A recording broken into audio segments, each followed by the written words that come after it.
Good morning, students. Yesterday we have read about the few paragraphs of your new chapter, which is This is Jodi's Phone. We have discussed that Jodi is a boy whose father was struck by a rattlesnake, and to remove the poison from his father's body, Jodi required to kill a doe.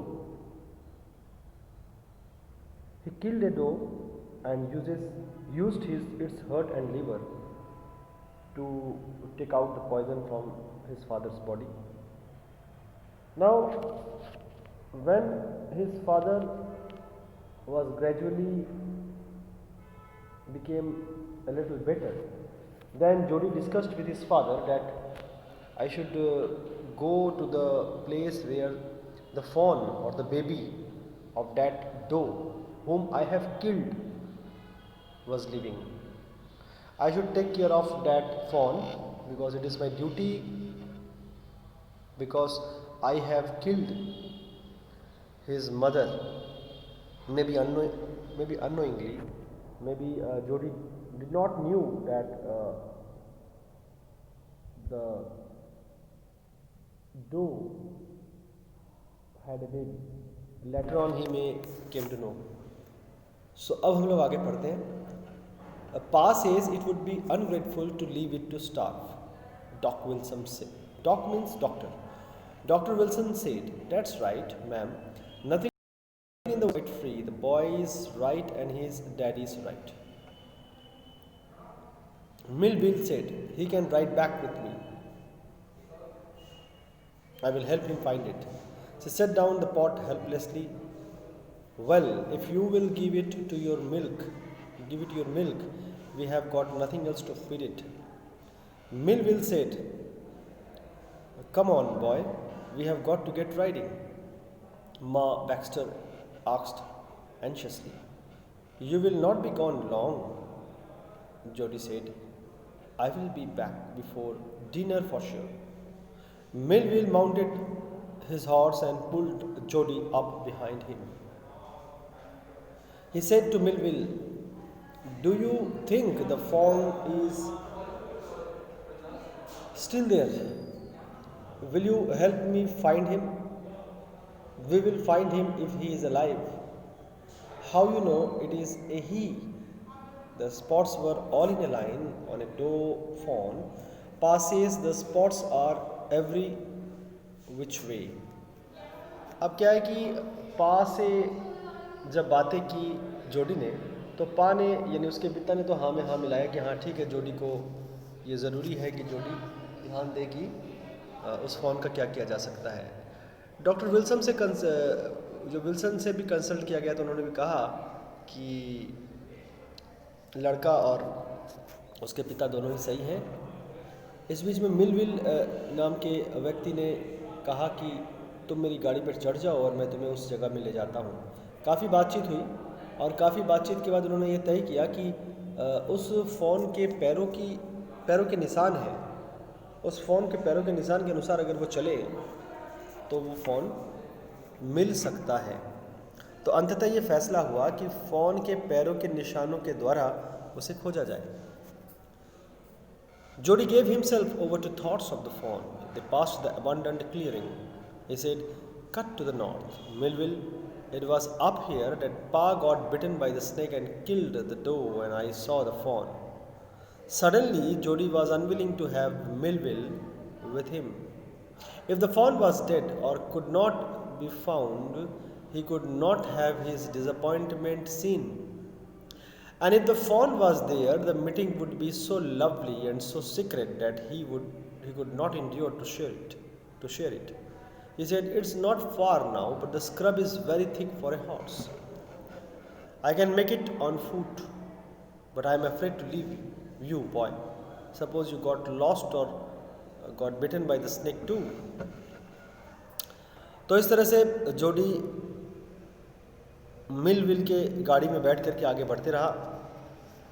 उस स्थान पर पहुंचा जहां पर पा को एक सांप ने काटा था और जहां पर उन्होंने डो और फोन को देखा था।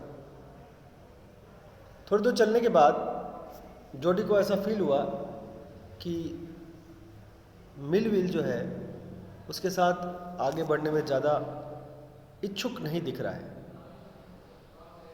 हालांकि मिलविल ने यह भी कहा कि अगर फ़ोन मर जाएगा तब तो मिलेगा नहीं, और अगर हाँ जिंदा रहा तो शायद मिल जाए।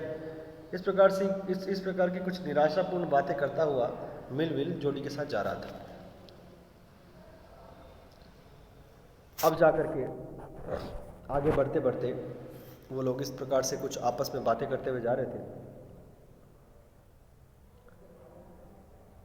जोडी ने कहा था कि शायद वो स्थान लगभग आ चुका है जहाँ पर मैंने फ़ोन को देखा था। अब मुझे यहीं उतार दो और मैं पैदल जाकर के देख लेता हूँ। लेकिन देखते हैं आगे क्या होता है। I will take care. It might take me a long time to find the phone. If he has wandered. Leave me off right here. All right. But you take it easy now. You know, north here and east, there and there. That tall pine makes a bearing so long. So long, Millville, I am obliged. He waited for the sound of the hoops to end, then cut to the right. The scrub was still. Only his own crackling of twigs sounded across the silence. He wondered for an instant if he had mistaken his direction. Then a buzzard rose in front of him and flapped into the air. He came into the clearing under the oaks. Buzzards sat in a circle around the carcass of the doe. They turned their heads on their long, scrawny necks and hissed at him. He threw his bow at them and they flew into an adjacent tree. The sand showed large cat prints, but the big cats killed fresh and they had left the doe to the Korean birds.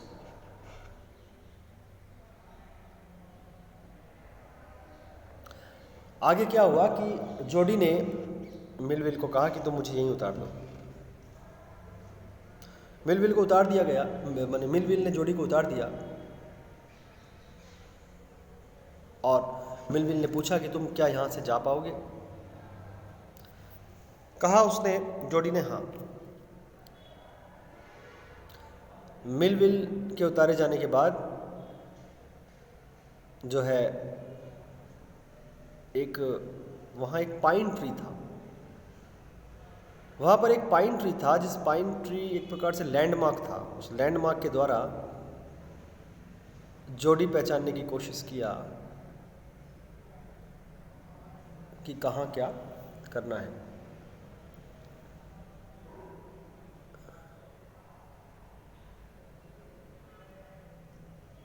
जोडी ने ध्यान देने की कोशिश की उस pine tree को landmark मान करके, लेकिन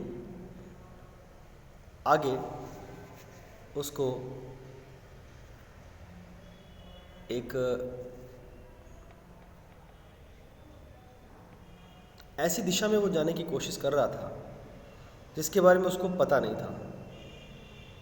वो आगे बढ़ते बढ़ते एक ओक पेड़ के नीचे पहुंचा। आगे बढ़ते बढ़ते वो एक ओक पेड़ के नीचे पहुंचता है और वो देखता है कि